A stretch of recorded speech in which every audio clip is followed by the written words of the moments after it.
الإمام الصادق بآخر أيامه نزعات الروح، الكبير والصغير والطفل كلهم جمعوهم.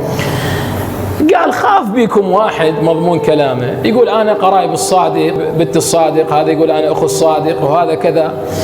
لا تنال شفاعتنا مستخفا بالصلاة. يعني مسألة الشفاعة والاتكال على الشفاعة، إخواني أهل البيت عليهم السلام ما يردون مجرد الحب، ما يردون هذا يعني مجرد سواد أن الإنسان محسوب عليهم بس، ولكن إنسان ظالم يمشي بطريق عمر بن سعد، يمشي بطريق يزيد. أترك ملك الري، ملك الري مو شرط ذاك ملك الري، ترى هواي أملاك بهذا الوقت.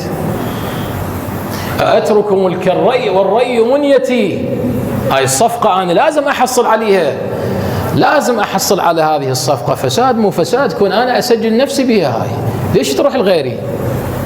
والري منيتي، وإن قتلت الحسين يعني هو الدين، الله سبحانه وتعالى باشر إنه يرحمني، والله رحمته أوسع، وأنا عندي موكب وعندي ماتم وعندي كذا. الإنسان يضحك على نفسه.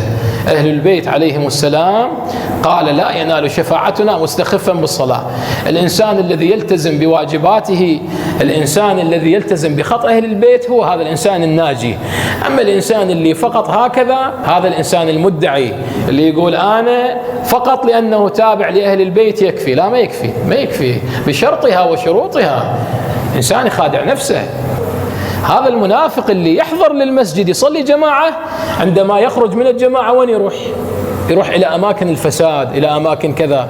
إنسان مرتشي بس يقول أنا أصلي صلاة الليل. هذا إذا شوفه يصلي صلاة الليل وبجانب آخر هو مرتشي وهو فاسد ومفسد،